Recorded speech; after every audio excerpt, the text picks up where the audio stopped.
ಮಕ್ಕಳು ಬಾಣಂತಿಯರು ತಿನ್ನುವ ಅನ್ನಕ್ಕೆ ಕಣ್ಣ ಹಾಕಿದವರು ಕಾಂಗ್ರೆಸ್ನವರೇ ಆಗಿರಲಿ, ನಮ್ಮ ಕುಟುಂಬದವರೇ ಆಗಿರಲಿ, ಅಂತವರನ್ನ ಕ್ಷಮಿಸಲ್ಲ ಎಂದು ಕಾಂಗ್ರೆಸ್ ಶಾಸಕ ಪ್ರಸಾದ್ ಅಭಯ ಆಕ್ರೋಶವನ್ನು ವ್ಯಕ್ತಪಡಿಸಿದ್ದಾರೆ. ಅಕ್ರಮ ಆಹಾರ ಸಂಗ್ರಹ ಕೇಸ್ ವಿಚಾರವಾಗಿ ನಗರದಲ್ಲಿ ಮಾಧ್ಯಮದವರೊಂದಿಗೆ ಮಾತನಾಡಿದ ಅವರು, ಪಾಪ ಬಿಜೆಪಿಯವರು ಅಭಯ ಅವರ ಕಾಲ್ ಡೀಟೇಲ್ಸ್ ತೆಗೆಯಿರಿ, ಅರ್ಥ ಆಗುತ್ತೆ ಅಂತಿದ್ದಾರೆ. ನನ್ನ ಕಾಲ್ ರೆಕಾರ್ಡ್ ಏನು ತೆಗೀತೀರಿ? ನಿಮ್ಮ ರೆಕಾರ್ಡ್ ಮೊದಲು ನೋಡಿ, ನಿಮಗೆ ನಾಚಿಕೆಯಾಗಬೇಕು. ನನ್ನ ರೆಕಾರ್ಡ್ ಹುಬ್ಬಳ್ಳಿ ಜನರಿಗೆ ಗೊತ್ತಿದೆ ಎಂದು ವಾಗ್ದಾಳಿ ನಡೆಸಿದ್ದಾರೆ. ನಿಮ್ಮ ಹಿಸ್ಟರಿ ಹುಬ್ಬಳ್ಳಿ ಧಾರವಾಡ ಜನರಿಗೆ ಗೊತ್ತಿದೆ. ಪೊಲೀಸ್ ಕಮಿಷನರ್ ಎಲ್ಲೋ ಒಂದು ಕಡೆ ಎಡವಿದ್ದಾರೆ. ಕಳ್ಳರು ಸುಳ್ಳರು ಎಲ್ಲಾ ಪಕ್ಷದಲ್ಲಿ ಇರ್ತಾರೆ, ಅದು ಪಕ್ಷಕ್ಕೆ ಸಂಬಂಧಿಸಿದ್ದಲ್ಲ. ಈಗಾಗಲೇ ವಜಾ ಮಾಡಿದ್ದೇವೆ. ಪ್ರಧಾನಿ ಮೋದಿ ಹಿಡ್ಕೊಂಡು ಜೋಶಿಯವರೆಗೂ ಬರೀ ಜಾತಿ ಧರ್ಮದ ಮೇಲೆ ಅವರ ಅಸ್ತಿತ್ವ. ಮುಸ್ಲಿಂ ಪಾಕಿಸ್ತಾನ ಬಿಟ್ರೆ ಅವರಿಗೆ ಬೇರೆ ಏನೂ ಇಲ್ಲ ಎಂದು ಕಿಡಿಕಾರಿದ್ದಾರೆ. ಮುಸ್ಲಿಂ ಬಜೆಟ್ ಎಂದು ಬಿಜೆಪಿ ನಾಯಕರ ಟೀಕೆ ವಿಚಾರವಾಗಿ ಮಾತನಾಡಿದ ಅವರು, ಮುಸ್ಲಿಮರು ಈ ದೇಶದ ಪ್ರಜೆಗಳಲ್ವಾ? ಈ ನೆಲದಲ್ಲಿ ಹುಟ್ಟಿಲ್ವಾ? ಅವರು ದೇಶಕ್ಕಾಗಿ ಪ್ರಾಣ ತೆತ್ತಿದ್ದಾರೆ ಅಲ್ವಾ?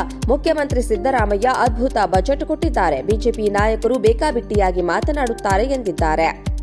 ಅಲ್ಪಸಂಖ್ಯಾತರು ಅಂದ್ರೆ ಮುಸ್ಲಿಂ ಅಲ್ಲ, ಜೈನ್ ಸಿಖ್ಖರು ಬರ್ತಾರೆ. ಬಿಜೆಪಿಯವರು ಯಾವ ಕಾರಣಕ್ಕೆ ಹಲಾಲ್ ಬಜೆಟ್ ಅಂತಿದ್ದಾರೆ? ಮುಸ್ಲಿಂ ಸಮುದಾಯಕ್ಕೆ ಕೊಟ್ಟಿದ್ದು ಕೇವಲ 1%. ಬಸವರಾಜ ಬೊಮ್ಮಾಯಿ ಕೂಡ 1% ಕೊಟ್ಟಿದ್ರು. ಹಾಗಾಗಿ ಅವರು ಕೊಟ್ಟಿದ್ದು ಹಲಾಲ್ ಬಜೆಟ್ನ. ಕೇಂದ್ರ ಸರ್ಕಾರ ಬಾಂಗ್ಲಾದೇಶ, ಅಫ್ಘಾನಿಸ್ತಾನಕ್ಕೆ ಹಣ ಕೊಡುತ್ತೆ, ಅದು ಯಾವ ಬಜೆಟ್ ಎಂದು ಪ್ರಸಾದ್ ಅಭಯ ವಾಗ್ದಾಳಿಯನ್ನು ನಡೆಸಿದ್ದಾರೆ.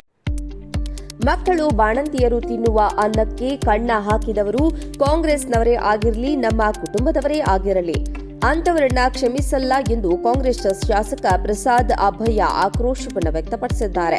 ಅಕ್ರಮ ಆಹಾರ ಸಂಗ್ರಹ ಕೇಸ್ ವಿಚಾರವಾಗಿ ನಗರದಲ್ಲಿ ಮಾಧ್ಯಮದವರೊಂದಿಗೆ ಮಾತನಾಡಿದ ಅವರು, ಪಾಪ ಬಿಜೆಪಿಯವರು ಅಭಯ ಅವರ ಕಾಲ್ ಡೀಟೇಲ್ಸ್ ತೆಗೆಯಿರಿ, ಅರ್ಥ ಆಗುತ್ತೆ ಅಂತಿದ್ದಾರೆ. ನನ್ನ ಕಾಲ್ ರೆಕಾರ್ಡ್ ಏನು ತೆಗೀತೀರಿ? ನಿಮ್ಮ ರೆಕಾರ್ಡ್ ಮೊದಲು ನೋಡಿ, ನಿಮಗೆ ನಾಚಿಕೆಯಾಗಬೇಕು. ನನ್ನ ರೆಕಾರ್ಡ್ ಹುಬ್ಬಳ್ಳಿ ಜನರಿಗೆ ಗೊತ್ತಿದೆ ಎಂದು ವಾಗ್ದಾಳಿ ನಡೆಸಿದ್ದಾರೆ. ನಿಮ್ಮ ಹಿಸ್ಟರಿ ಹುಬ್ಬಳ್ಳಿ ಧಾರವಾಡ ಜನರಿಗೆ ಗೊತ್ತಿದೆ. ಪೊಲೀಸ್ ಕಮಿಷನರ್ ಎಲ್ಲೋ ಒಂದು ಕಡೆ ಎಡವಿದ್ದಾರೆ. ಕಳ್ಳರು ಸುಳ್ಳರು ಎಲ್ಲಾ ಪಕ್ಷದಲ್ಲಿ ಇರ್ತಾರೆ, ಅದು ಪಕ್ಷಕ್ಕೆ ಸಂಬಂಧಿಸಿದ್ದಲ್ಲ. ಈಗಾಗಲೇ ವಜಾ ಮಾಡಿದ್ದೇವೆ. ಪ್ರಧಾನಿ ಮೋದಿ ಹಿಡ್ಕೊಂಡು ಜೋಶಿಯವರೆಗೂ ಬರೀ ಜಾತಿ ಧರ್ಮದ ಮೇಲೆ ಅವರ ಅಸ್ತಿತ್ವ. ಮುಸ್ಲಿಂ ಪಾಕಿಸ್ತಾನ ಬಿಟ್ರೆ ಅವರಿಗೆ ಬೇರೆ ಏನೂ ಇಲ್ಲ ಎಂದು ಕಿಡಿಕಾರಿದ್ದಾರೆ.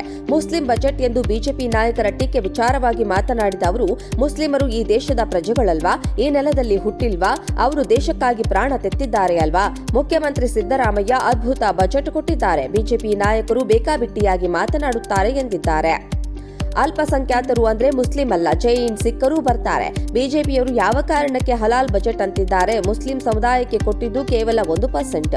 ಬಸವರಾಜ ಬೊಮ್ಮಾಯಿ ಕೂಡ 1% ಕೊಟ್ಟಿದ್ರು. ಹಾಗಾಗಿ ಅವರು ಕೊಟ್ಟಿದ್ದು ಹಲಾಲ್ ಬಜೆಟ್ನ.